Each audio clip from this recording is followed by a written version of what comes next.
Good day, everybody, and welcome to Hospitality Talks. We're thrilled to be back with you.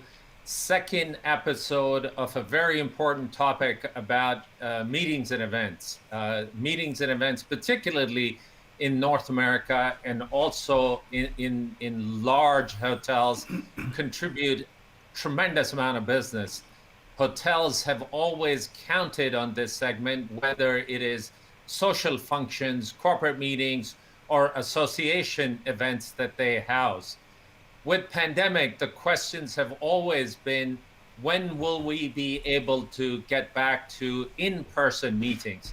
Industry has pivoted to digital platforms, and there are some great things about technology, and unfortunately, some things that still have to get better. There are always challenges, but one thing that we have heard consistently that digital platforms miss the networking component. That only happens with in-person meetings. Thanks again for joining us. I'm Abid Butt, and I'm here with my co-host, Sam-Erik. Sam. Hello, and warm welcome to Hospitality Talks from my side also. We had a great session yesterday, and I was really enthusiastic about how positive we are looking at the prospects for the meetings and events, but also perhaps possibly with the challenges. Everyone likes to talk about different hybrid meetings, and there's a back and forth. Well, is it really good, or should we really have a chance to shake hands or and have a face-to-face meeting? And I'm very interested to hear and learn about our panel today, what their thoughts are and how they see the situation developing. So let's bring everybody to the picture, and then we get started. Fabulous. So, Sam, we've got a great panel today. First and foremost, Colleen Bagnasco, who's the Executive Director of Strategic Event Management, Association Management Center. She and her organization look after some 20-odd small and mid-sized associations, mostly in healthcare segment. We also have with us Amelia Roper, who's Managing Director of HelmsBriscoe, a global leading meeting and group rooms procurement company in the industry. She has a broader view of different business segments that she and her colleague look after. And last but not least, Mike Stengel, a 40-year veteran of Marriott International, and most recently looking after some of the largest hotels in the portfolio that house mega conferences and mega programs. So great to have the panelists with us. Ladies and gentlemen, welcome to Hospitality Talks. Thank you. So we will get right into it, Sam, and I'm going to start with Colleen first, if that's okay. Colleen, talk a little bit about the 2020 events. What were they like? When did you decide to cancel, postpone, go virtual? And what sort of conversations were occurring during that decision-making process? Yeah, thank you. You know, it was really about the February-March timeframe.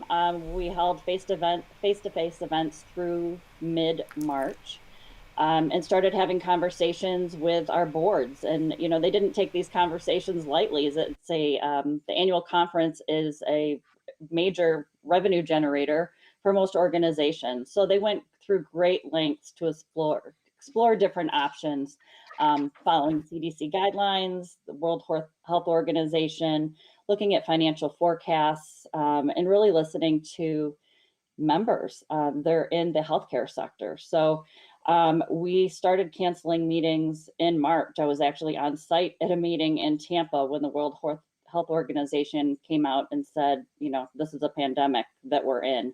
The meeting that we were at on site, we ended up ending early, flying home thinking life has forever changed. So then we started working with, all of our clients. This was an ongoing process of pulling the data together, having the conversations, but because they're mostly in the healthcare and science industry, just reaching out and to all of our partners in the hotel industry, destination management organizations, and just really providing that background. Many of them were on the front lines, and was not really feasible for them to meet in person.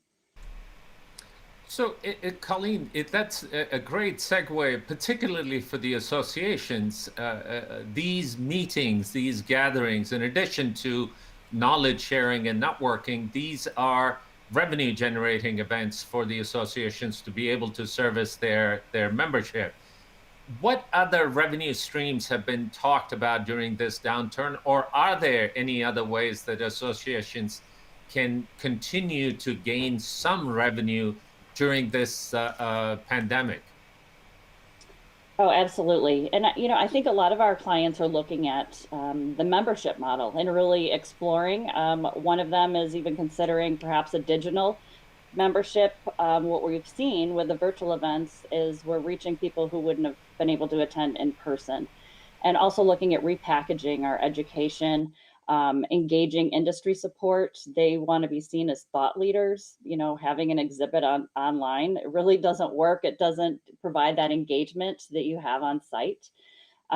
So, I think everybody is just really engaged. Associations tend to be take a little longer in making decisions, but I think we've become much more nimble overall. How have you stayed connected with the members? Obviously, pivoting to virtual events would have mitigated some of that, but how have you stayed connected with the members? How are the associations serving their memberships during this pandemic? Yeah, well, many have collaborative platforms, so they're staying in contact that way. I think providing more resources for those in healthcare. And I think, some of our clients have seen a downturn, especially initially with membership, but as the year went on and extending grace periods. And I think it's just really just having that gratitude and that grace. They've really been able to keep that engagement going. Oh, that's terrific. Now, you particularly deal with the healthcare professionals, and if one profession that has been called in a big way to duty 24/7 has been the healthcare professionals. Coming out of this pandemic, what do you think they would want to hear in these gatherings? Are there events that are being planned as we speak today, and how would those events be different? Yeah, so we are mostly virtual through August of this year.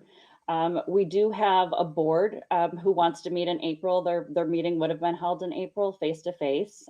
So they have a desire to meet, and hopefully they'll be able to. So we're planning virtual through then. And then our fall meetings, we're really looking at hybrid and virtual. So hybrid with, the live audience and live streaming.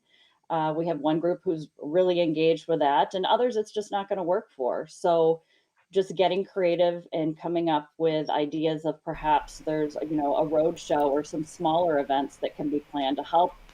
I think just dipping your toe in the water and getting out there and traveling. Most of them have been vaccinated or are getting vaccinated now, so that's a positive. But it's, staff isn't vaccinated. What is hotel standpoint on vaccinations of their staff?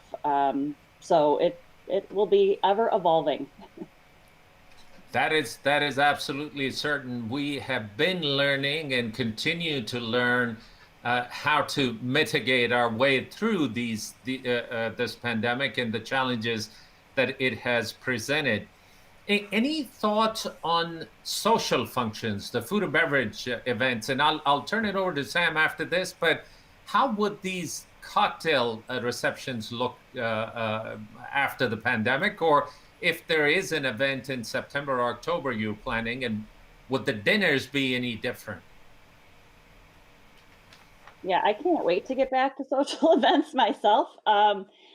So I think the hotels have done a really good job. I attended my first hybrid event in January, so I was able to participate myself. So certainly the social distancing, setting 2 to 4 people at a table, and also providing alternatives for those who aren't comfortable being in that social gathering environment. I found myself I was going back to the same group of people and interacting with them. That was my comfort zone. Others stayed off by themselves, but hotels have done a great job of providing whether it's bento boxes or different solutions, and having the staff available, um, to help make people feel comfortable. But again, it's going to come down to personal preference and where people are at.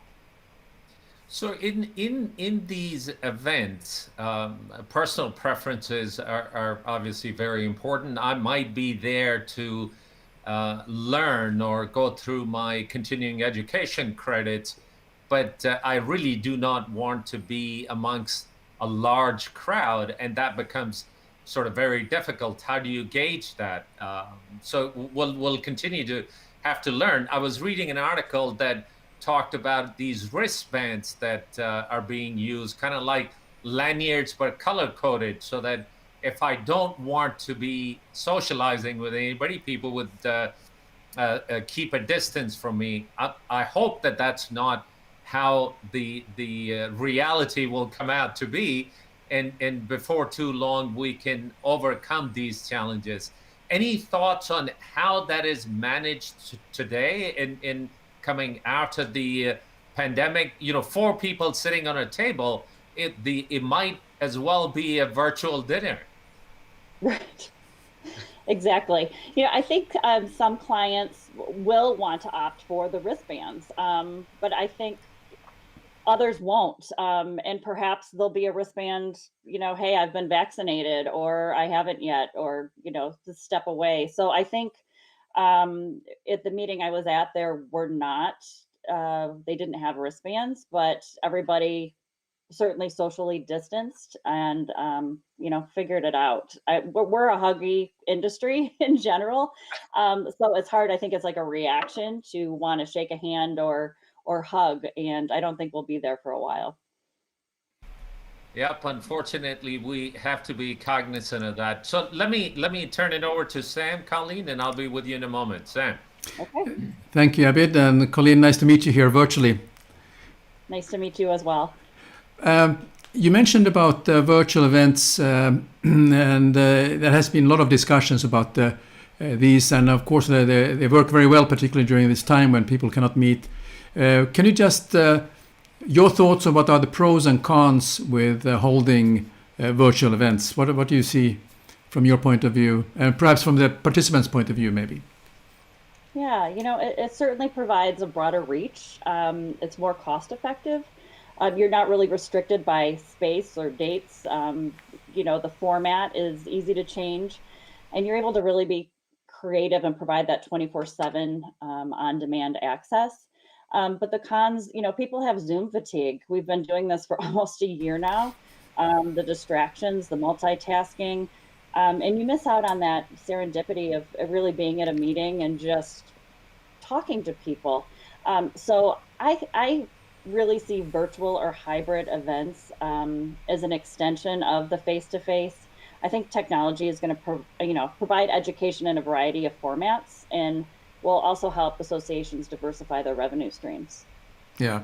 As a long-term application, do you feel that the virtual or hybrid events are here to stay or will they be changing to a different format? What are your thoughts on that?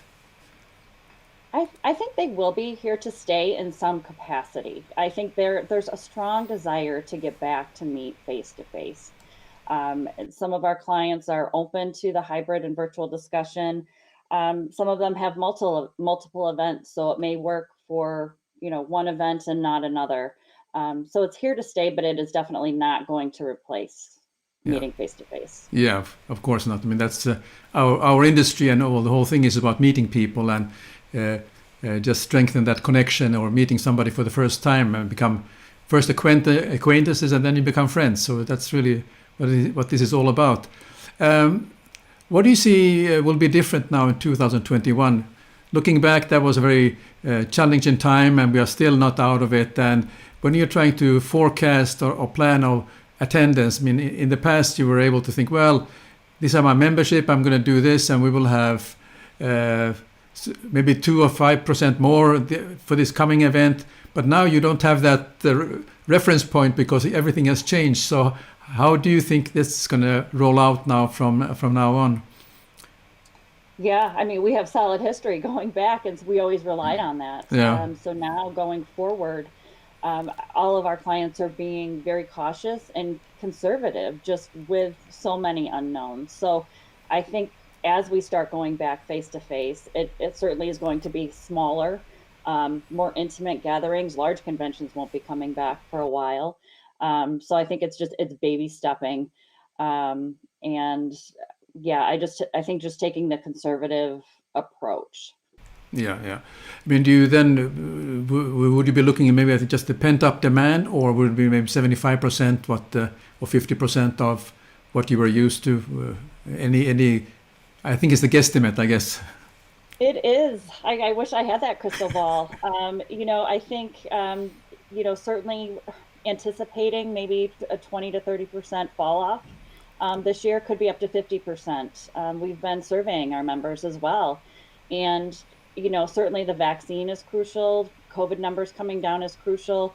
But a lot of these medical institutions have travel bans in place through the end of this year, or some are saying indefinitely. So I think until we start seeing things turning around, they could attend a meeting perhaps virtually. They'll get funding for that. Otherwise it's out of pocket, and perhaps maybe they have to quarantine still now. So there's so many variables and factors that really go into all these decisions. Sure.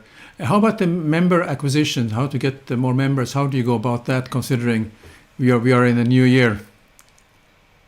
Yeah, I think it's a challenge, but I think we've seen with our virtual events that we're expanding our reach. And I think I mentioned earlier, one is looking at, perhaps people are more comfortable just in the digital format. So maybe there's a pass or access to, the podcasts and the webinars, and they're not comfortable to going to a face-to-face meeting, maybe looking at a subscription model. So I think there's a lot to explore, and a lot of conversations are taking place. Sure, sure. Well, that's actually one positive in the way that how you can increase the membership through the virtual relationship. But let me thank you very much, Colleen, and let me hand over now to Abid for the rest of the questions.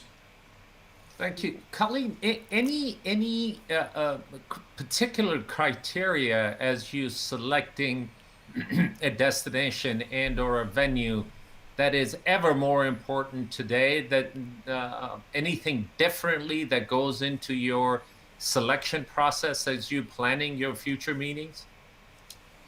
Yeah, I mean, we're pretty much planned for our larger meetings 3 to 5 years out. We do have an RFP out for a smaller meeting that would take place next fall, and certainly safety and safety protocols. So we have a number of questions around that, and we have to plan right now with what we know today, right? So it's still the social distancing, and are we able to secure larger space for those smaller meetings, and just really partnering and getting creative and navigating with our hotel industry partners.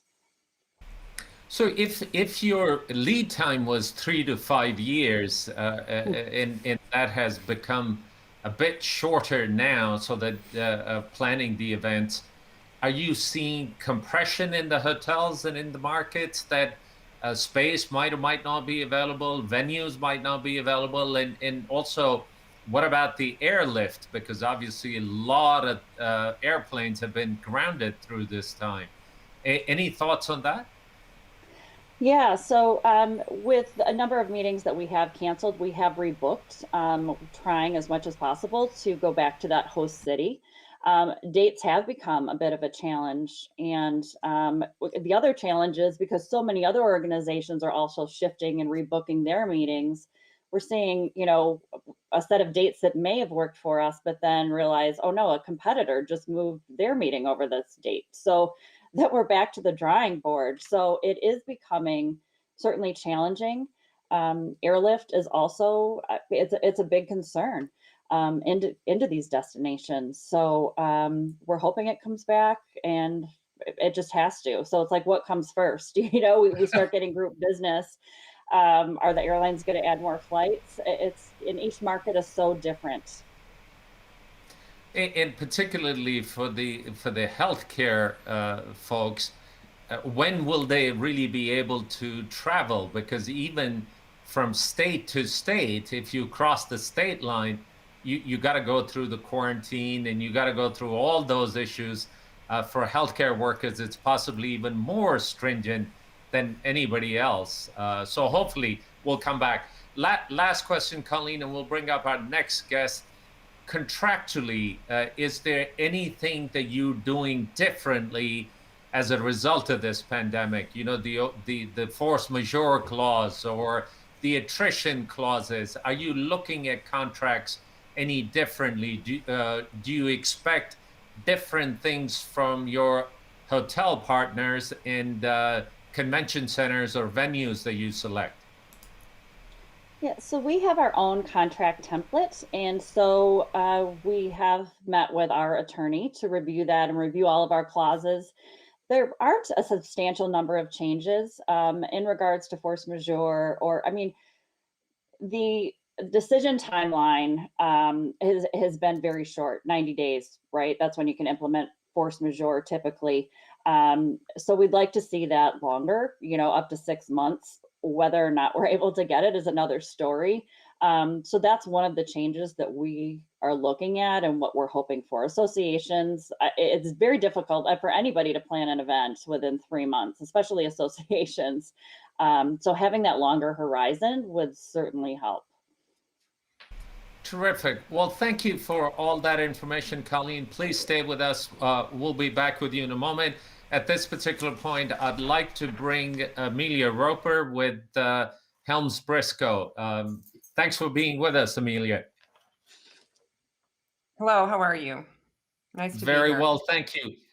Amelia, talk from a broader perspective, all the clients that you deal with, all the hotel partners that you deal with.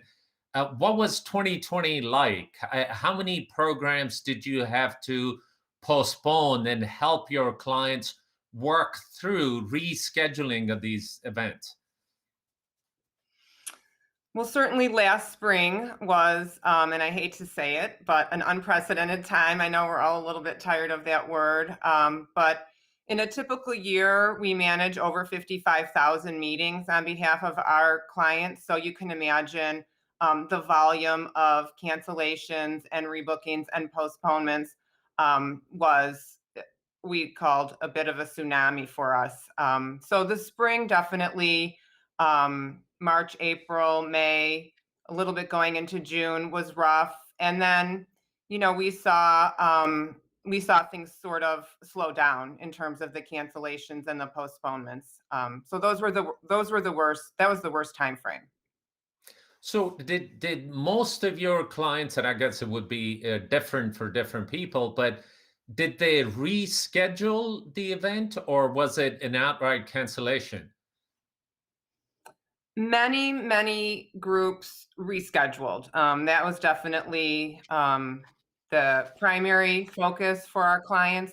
But in some cases, it just wasn't possible. The meeting just had to be, either canceled entirely or switched to a virtual format. So it was really quite a combination. But certainly we saw a lot of meetings being pushed into the future. Some pushed into later in 2020 and then rescheduled yet again. So multiple movements, even for just one program.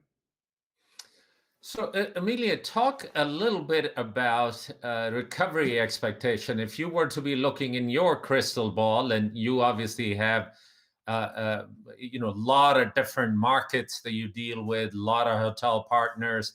It's a global organization. What do recovery trends look like? Are there destinations that are recovering faster? Are there clients that are more actively looking for their next program? Well, to be honest, we have seen a nice pickup in the number of meetings that we're sourcing right now. looking into the crystal ball that Colleen wishes she had, and I wish I had, we definitely are seeing, and we saw last year, anything that was drivable, where a regional meeting could take place, became very, very attractive. On the corporate side, smaller meetings, we definitely feel will be the first to rebound. Traditionally, HelmsBriscoe does manage quite a bit of short-term business. Our average length of lead time was running about 180 days, and we've cut that to 75. So a significant drop in lead time. But we are seeing the demand for smaller meetings start to pick up now that we have some positive news regarding the pandemic coming out, and certainly people are dying to get back to meet face to face. That's for sure. That is so true. I think it is absolutely in our DNA to being a social creatures. The technology has helped bridge that for a little bit, but hopefully will not be forever. We do want to be meeting people in person. Any new requirements that your clients are asking for? Anything that you have seen change with this pandemic when you're talking to your clients and or the hotel partners? Yeah, well, certainly, as I just mentioned, the lead time is much shorter. And the hotels right now are in a tough spot. Their staffs are stretched pretty thin. So, the meetings are short term, but we need to be patient in the turnaround time that we can expect on the hotel side. We are really have seen a lot of success with what we're calling no risk contracts, where it's more of a letter of intent. There's no cancellation or a very short time frame on cancellation, no attrition. The hotels are trying to get business back in the door. Groups are trying to get their meeting off the ground. So there's been an incredible amount of collaboration between, the hotel partners and working with clients to, modify contracts. We've had groups looking to go into Q3 and Q4, but we know the numbers aren't going to hold. Maybe 60%, so less people, but now we need more space. Not something a hotel would normally love to hear, but again, they're really working with us on that. And I would also say that the hotel community has done a phenomenal job of preparing to welcome groups back in the pandemic. The cleaning protocols, the safety protocols, they're really all in place. So when the recovery begins in earnest, I think that the hotel community is really poised well to make travelers and guests feel comfortable about getting back to face to face. Oh, that's fantastic. Hospitality in the hotel community really has stepped up in a big way to make sure that they are nimble enough to attend to this changes that are coming down the pike. And every day we learning something new. Let me turn it over to Sam, Amelia, and I'll be with you in a moment. Sam, I think you're muted. Never fails. Interesting enough, I got a very interesting comment here I have to read for you. Jennifer Pettinger Haynes says, "It's a nightmare. September onwards is so crowded with events." So that's how she feels about the situation at the moment. So I thought I'd share that now because she reacted to the earlier comments, not necessarily yours, but maybe earlier. So. The silver lining about that, and thank you for sharing that, Jennifer. The silver lining is that people are wanting to hold their events, and attendees are keen on coming back out. And it's a great thing for industry at large. Hotels, I'm sure, are welcoming this peak in demand. So thanks for sharing that. Back to you, Sam. Yeah, thank you. Some of the contracts that may have been signed, I'm talking about hotel contracts, Amelia, contracts that may have been signed much earlier, maybe a couple of years ago, and so on. You mentioned about the hotels are coming forward to and are understandable. Are they also ready to renegotiate the rates that are become a little bit that are adjusted considering the situation where we are now? Well, for groups in 2021, Sam, yes, we have seen that. We absolutely have seen that. The hotels are, trying to get people to walk through the front door. The groups are trying to get their people to attend the meeting. So collectively, we're working together to, try to make that happen. And of course, rate reviews are an integral part of what we do. And yes, we have seen rate adjustments in certain instances. Sure. And you mentioned something like no risk contract. Can you just explain a little bit what it contains, just in broader terms? Well, really, the ability for a group to cancel or to have no attrition. So really no financial obligation. I know that sounds, like something that isn't feasible, but in these times, as we all know with the pandemic, the restrictions have been changing sometimes on a daily basis. The destination might be in one phase one day, allowing meetings of a certain number, and in another phase another day, or the places where people are traveling from have certain restrictions. So we've seen contracts that allow a lot of flexibility in terms of being able to cancel, of, hoping to get X number of people at the meeting, but no obligation to do so, or at least being able to have like a 30-day out clause, because for the most part, you would think between 14 to 30 days, you're going to know if you're going to be able to pull off this meeting and who's coming. And so we really have had great success with that. Excellent. Now looking a little bit ahead now, where we are now in 2021, what are some strategic initiatives that you are taking moving forward? Well, as has been mentioned already on the call, we know that a lot of meetings have moved into the future dates. So availability is going to be tight. The person on the call who commented about the fall, absolutely.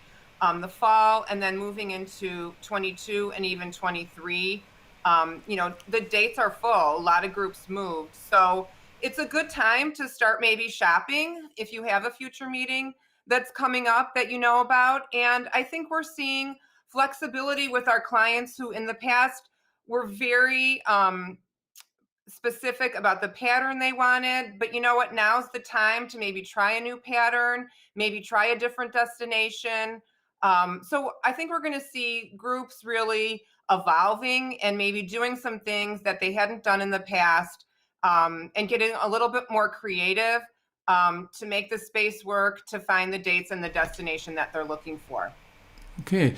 Now, looking from geographically, which markets are showing the best recovery at the moment, from your point of view? Well, right now, it's really been all about the leisure business, right? And so we think like when that first trip comes along that you're going to take, it's probably not going to be like a long haul trip. You're not going to travel internationally just yet. You're going to kind of dip your toe in the water, and you probably want to go see grandma and grandpa or family that you haven't seen. And I think that'll be the initial beginnings of getting travel back up and running. I think the corporate market will probably shift quickly. They're able to do that. They can decide in a very short amount of time to get a group of people together. And they can kind of do it by flipping a switch. And there's a lot of pent-up demand there. People need to, corporations need to get their trainings back up and running, get back out in front of their clients, all the elements that are missing. But we know right now that probably won't start to happen until the back half of this year, because you have to remember right now, most of these corporations haven't even let people back into their own offices. So there's going to be like a phased approach, get people back in the office, and now let's start getting people back together again. And so we see that happening in the back half of this year, and international will take a little bit longer to recover. Yeah. Any particular geographic locations in the US that you see seem to be recovering better than others? Well, as I mentioned before, the drive market, the regional market. If you can get a group of people together and they can drive, I had a meeting last fall. The manager wanted to get his people together. They ended up meeting in Baltimore. It was drivable for everyone. You know, we saw groups going to, say, Sedona or Hilton Head because they could drive, they could gather there, they could do things outside. So anything that has that outside element or that component has also recovered a little bit quicker. Yeah. In some of our earlier interviews, we have somebody mentioned that Savannah, Georgia seems to be doing excellently. And so those are some of the interesting areas. Well, thank you, Amelia. May I just now pass it over back to Abid? Thanks, Sam. Amelia, I'm not sure if you are starting to help your clients for the international meetings. I know even domestic travel is a big challenge, but what does that look like? Are people starting to consider some other destinations, and what challenges does that present? Well, for the most part, internationally right now, we're seeing things farther into the future. You know, 2022, getting incentives booked, getting board meetings booked. That's a lot of the work that we're currently doing right now. We still have meetings that are contracted internationally in 2021 right now. If those will be able to operate, or if we may actually be moving them again, sometimes for a second time.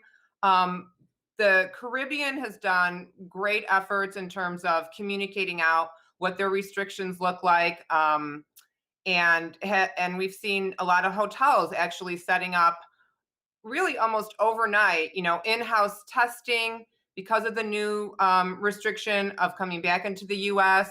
So it's been amazing how the hotel community has been able to respond quickly to the moving targets, essentially. But right now, you know, internationally, again, we think that will be the last to recover. Fair enough. There are far many more hurdles to come over before the international travel will begin. I think markets like US that has tremendous amount of domestic demand, if we can at least get that going, that would be a very welcome change. And hopefully, with the comment that was made earlier, there is a bit of a pent-up demand, and people will try to engage more in person. One last question, Amelia, and we'll bring our next guest in. Your thoughts on pivoting to virtual events? Do you think hybrid events are going to be around? Do you think it is more pain than it's worth? What are you hearing from attendees as well as clients?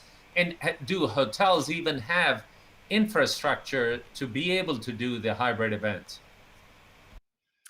Yeah, well, I think, you know, one thing that we can all feel confident about, that through this pandemic, virtual is now officially never going to replace face-to-face, but it can certainly augment a program.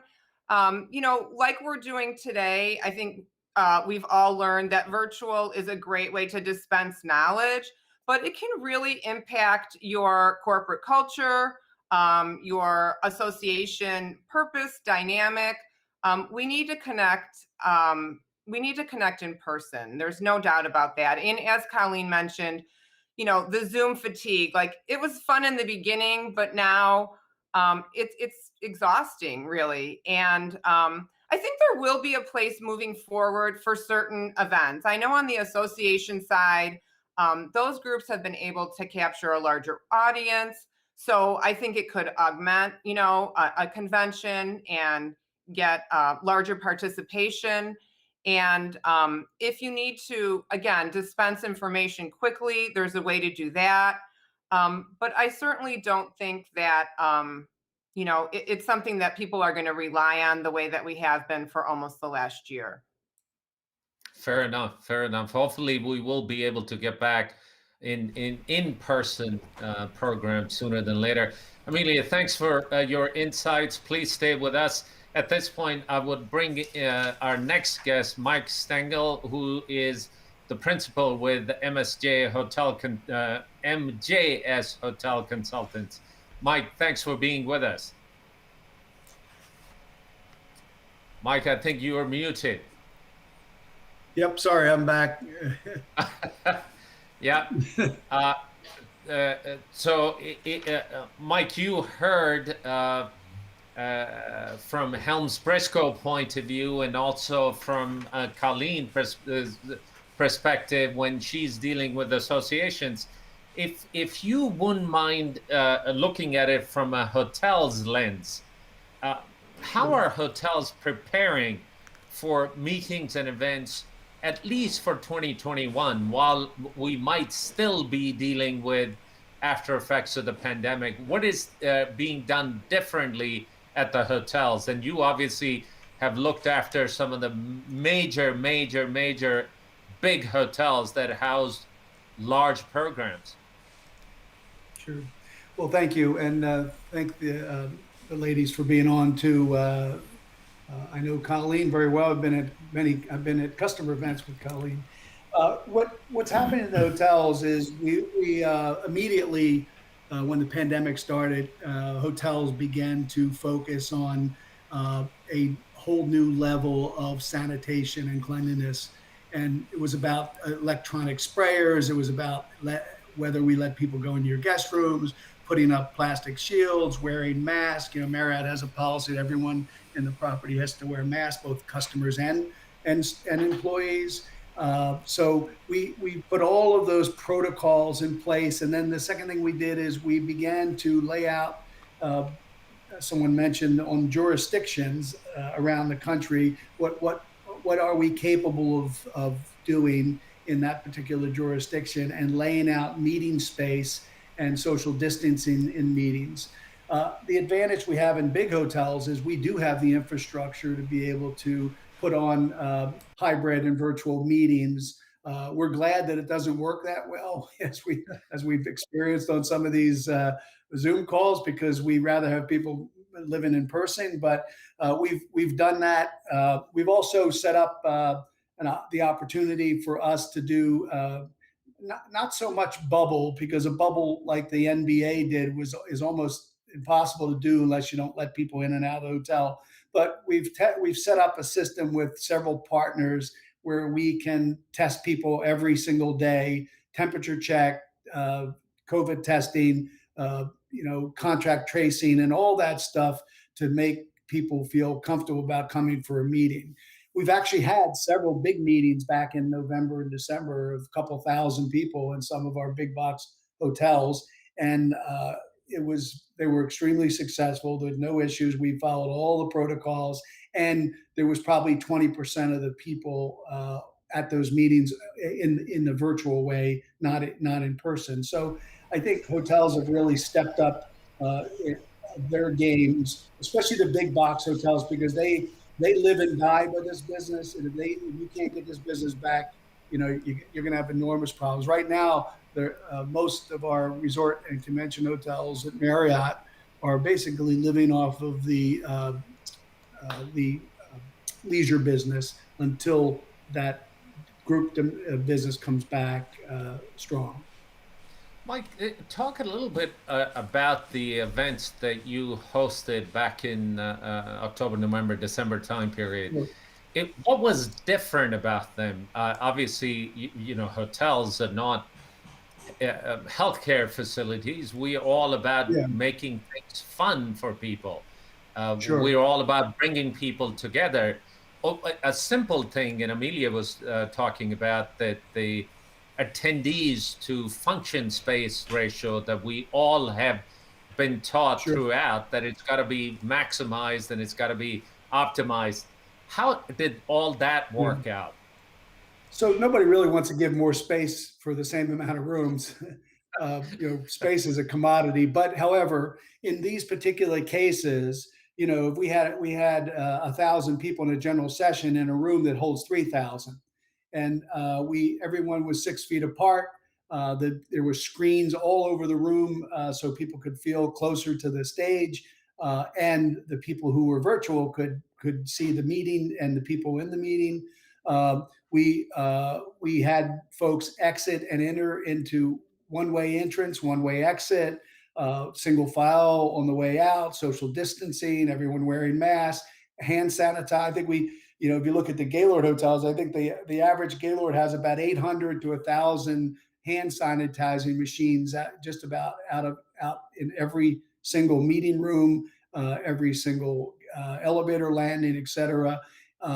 We changed all of the food and beverage coffee breaks to be served, no self-service, food served individually at tables of 10 with 4 to 6 people at them.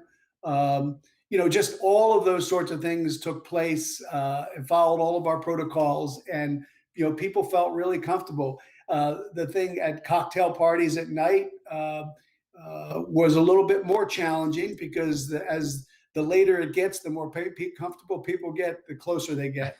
And we used the wristband. I think Amanda or Colleen mentioned the wristband system. What that is if you're wearing a red wristband, you don't want anybody near you, so you're over there in the corner by yourself.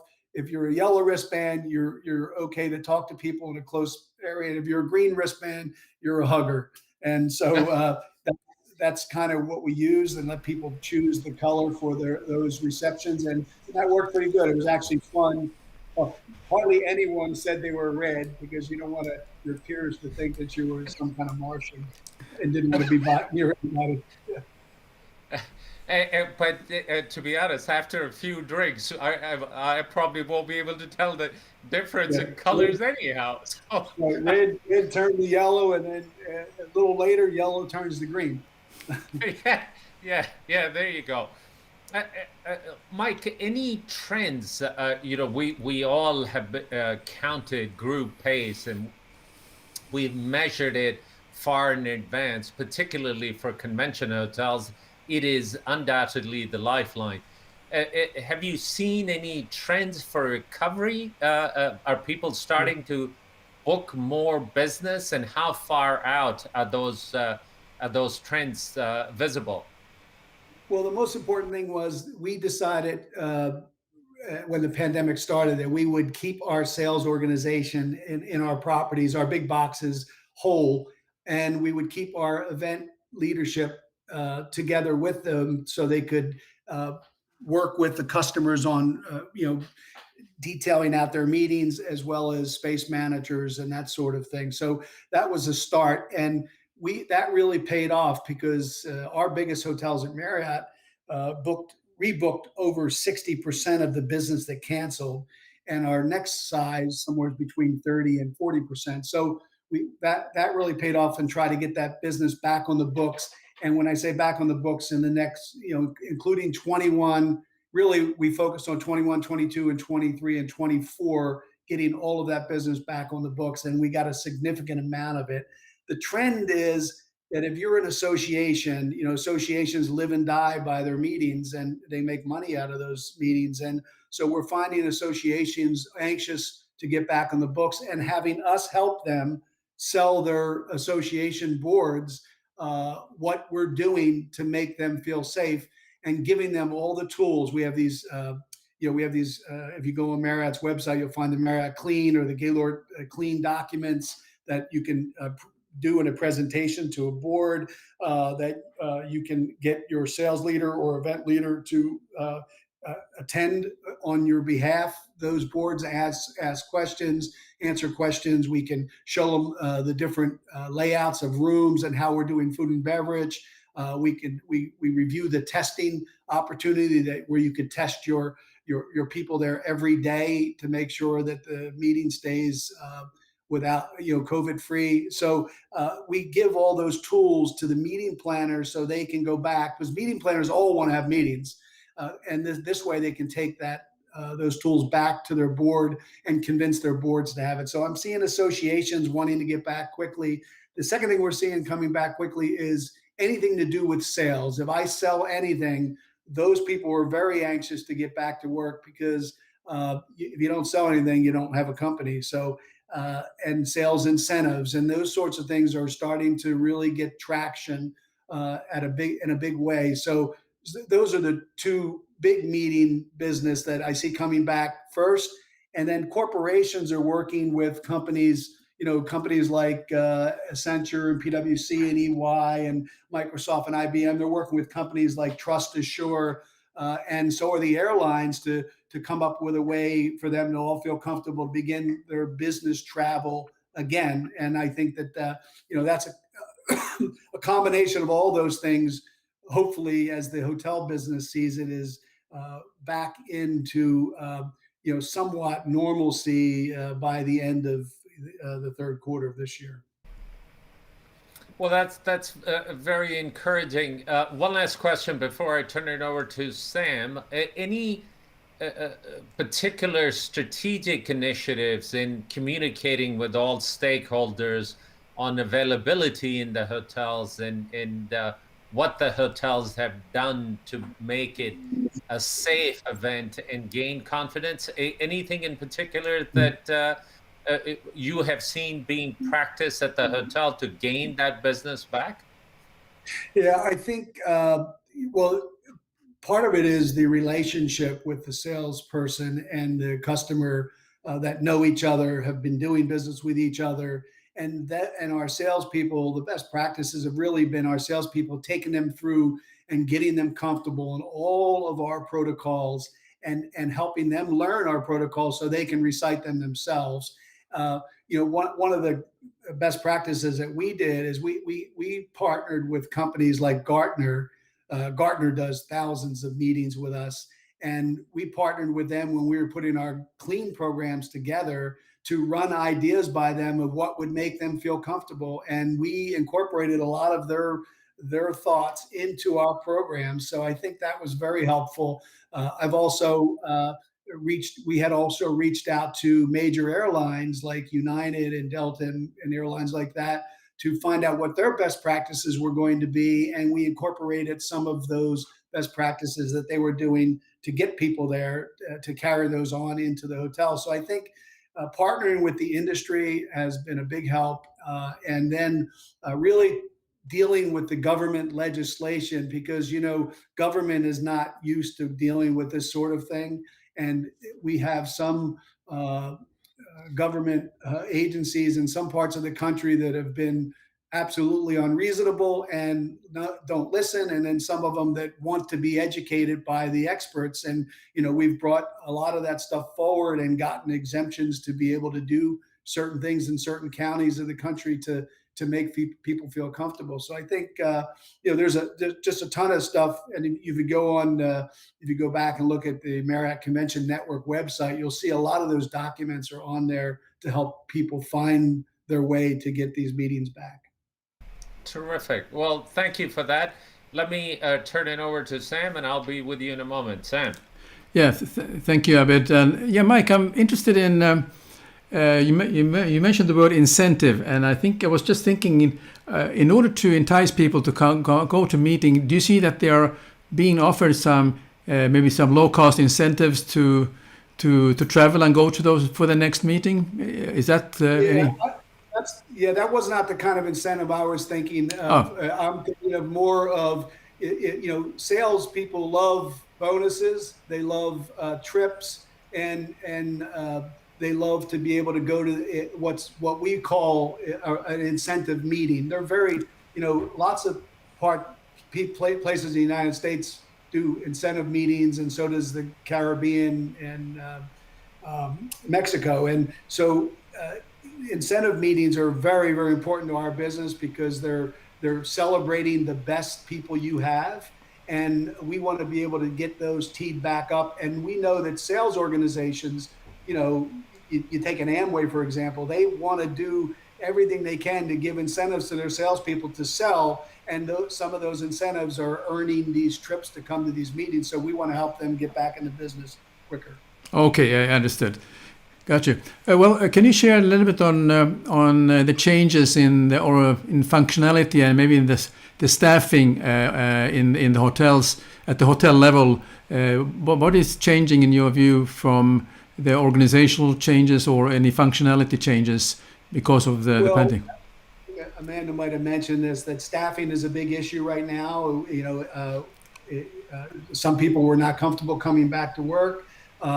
Many big hotels. I mean, I had hotels that had 35 restaurants in them, and we're certainly not going to open 35 restaurants to open the doors of the hotel. We're going to do it in a phased approach. So staffing is the number one priority. I think the other thing is to hotels have downsized the size of these staffs significantly, both in managers and hourlies.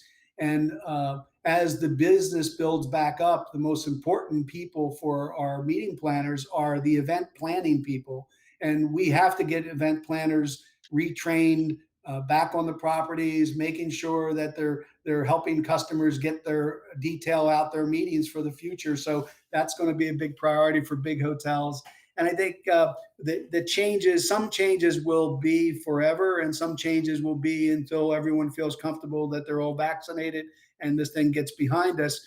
But things like plexiglass dividers, I think, are going to stay around for a while. Masks are going to stay around for a while.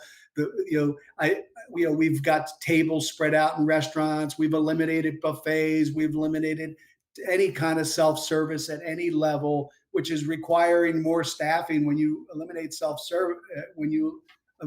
the self-service portion of a meeting, you have to add more staff to take care of the customers. So, hotels are going to have to staff up in the banquet side in order to be successful in the food and beverage end of the business. And technology, the biggest hotels will win in the technology space, because they have the expertise on property, they have the equipment, they have the know-how, and we're working with companies like, I don't know if you all know who Meeting Play is, but they're a company that provides a tremendous amount of technology to our big meetings, and we hope that they continue to be able to do the same for our customers, so we can do hybrid and virtual meetings along with live in person. But nothing replaces the networking. The reason why people book big hotels and not so much convention centers, and that you have to go after the convention, you all go back to 15 different hotels. Well, the reason why they book these big hotels where there's enough space and rooms inside is so they can network. I mean, the most valuable part of a meeting is networking with your peers, and that's what's lost in the virtual and hybrid business. Yeah, absolutely. Well, one big part of the networking is that you shake hands. Do you think that's a thing of the past, or we have to rub elbows, or how? I think shaking hands is probably going.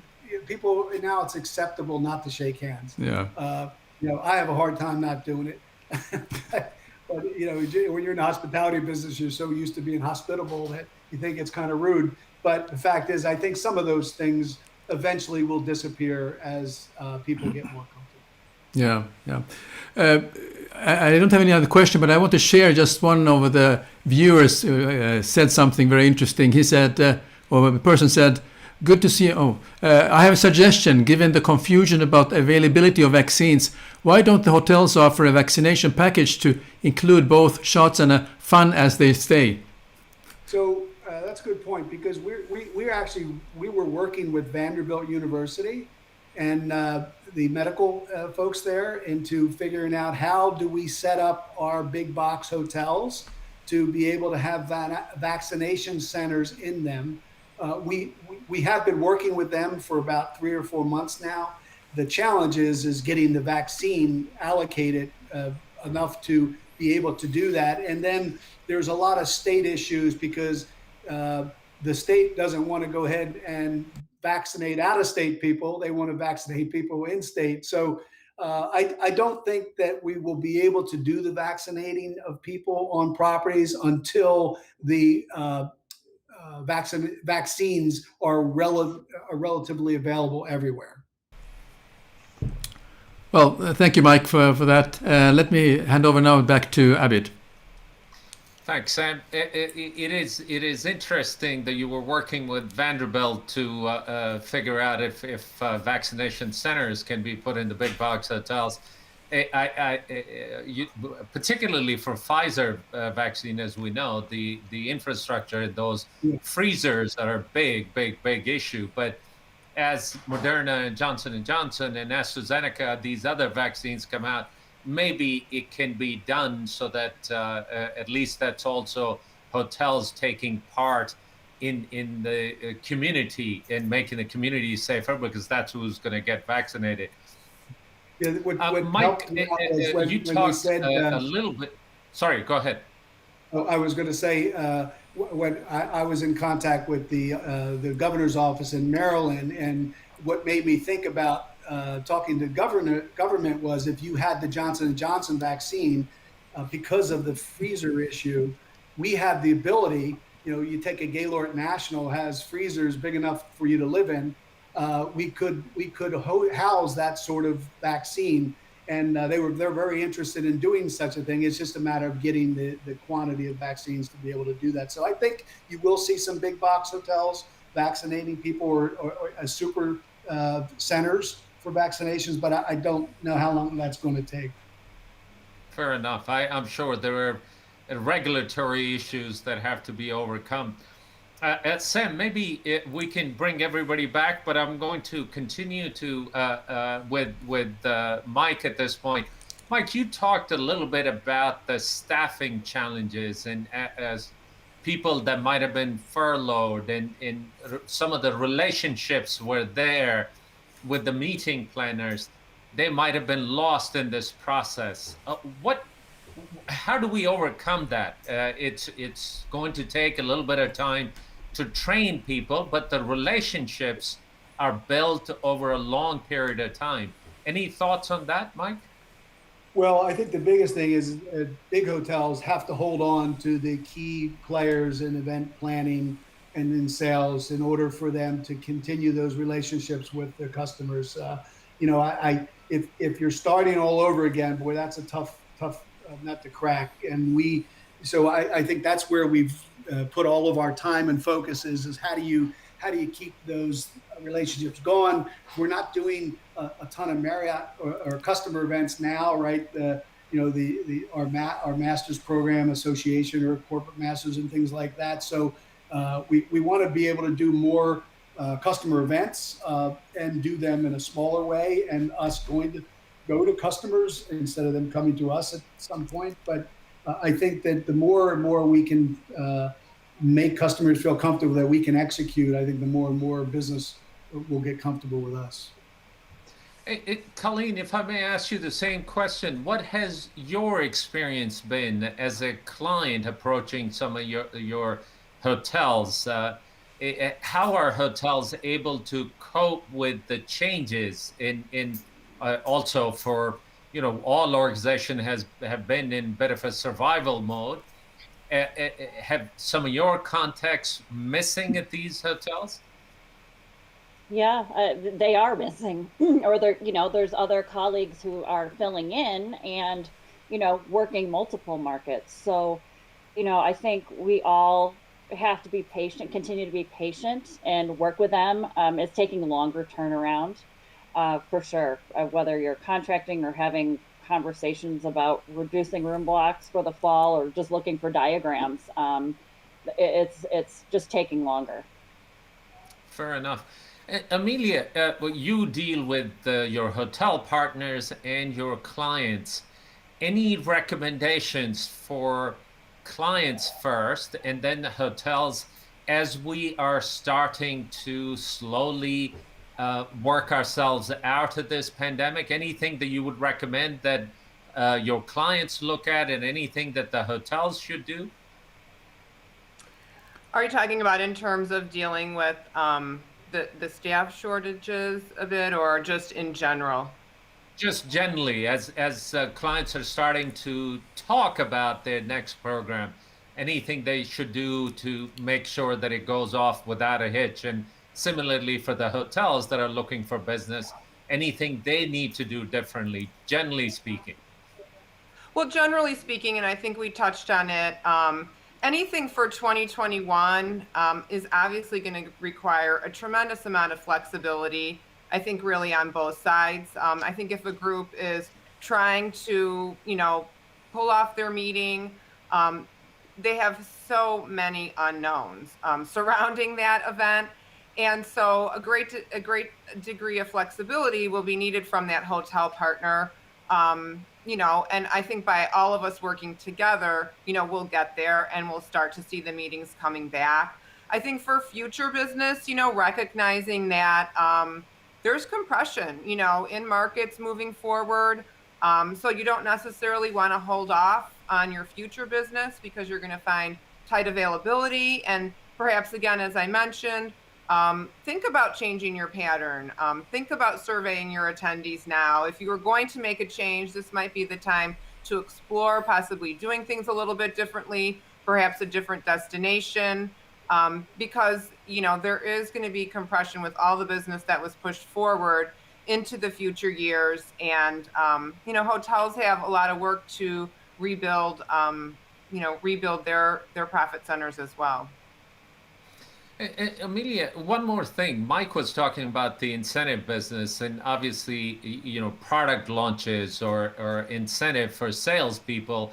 It is a critical thing that all organizations rely on to motivate their sales teams. All organizations have been in a bit of a trouble during this pandemic. When do you see the incentives coming back, and will they come back the way they used to be, with possibly going to long haul destinations, whether it's Mexico or Hawaii? And would there be anything different in incentive programs?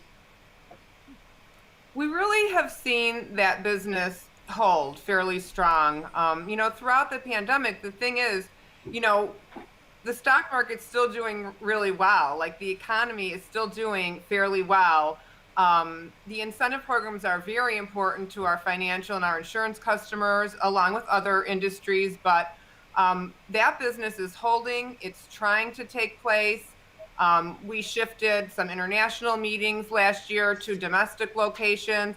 Then we shifted them again. But that shows you that they are in it for the long run. They are trying to make those meetings happen.